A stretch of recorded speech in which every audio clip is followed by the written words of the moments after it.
Alors moi, ça me fait toujours du bien quand je vois les gens venir vers moi me dire « Non mec, tu es encore trop jeune pour parler sur des relations amoureuses, donner des conseils aux gens. Bah du coup, tu dois nous parler des études et autre chose. Tu es encore trop petit, tu n'as pas d'expérience, tu n'as pas de femmes, blablabla. » J'ai dit « Oh, mais les gens, ils sont intéressants. Hein.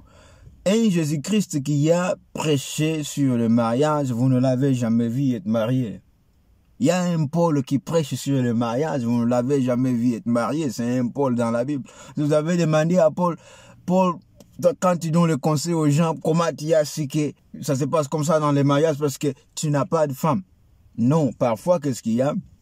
C'est une réponse que je donne à tout le monde.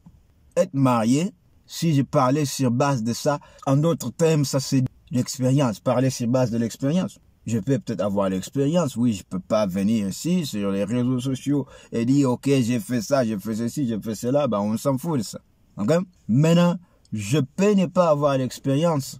Bah, du coup, il y a ce qu'on appelle la sagesse. La sagesse, qu'est-ce? C'est observer, regarder la vie des autres, apprendre sur base de la vie des autres, tu vois? Ça, c'est ça la sagesse. Bah, du coup, je ne me proclame pas, du coup, être ni sage, ni intelligent, ni quoi que ce soit. C'est une question de vous amener à comprendre que non, quand une personne parle de quelque chose, il faut pas essayer de regarder ce qu'il est. Bah, du coup, tire-toi le message. Ce qui est important. Tu prends ce qui te convient, c'est fini. Tu appliques ça si c'est applicable dans ta vie. Si tu penses que la personne ne te suffit pas, il n'est pas assez intelligent, il n'est pas assez sage, il n'est pas assez brillant, non mais quitte en paix. Faut pas complaindre, faut pas amener tout le monde à haïr l'autre personne parce que toi, tu les trouves petits que toi.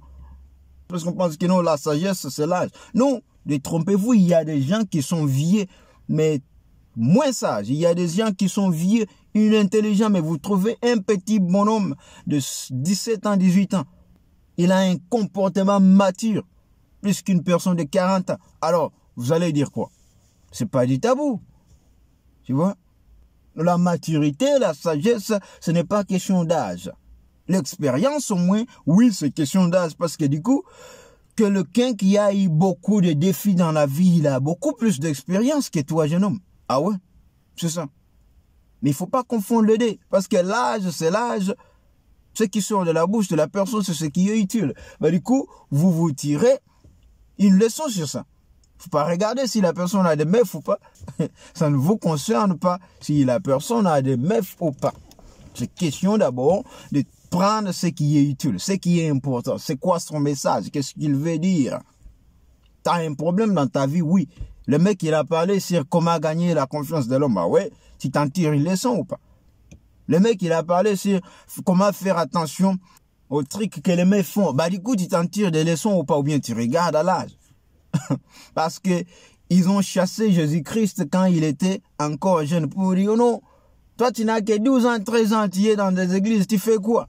Ah ouais, c'est comme ça. Mais le petit bonhomme qui avait 13, 12 ans, c'était Jésus-Christ. L'idée, c'était de tirer attention, être attentif au message qu'il donnait. C'est pas à l'âge où comment la personne est.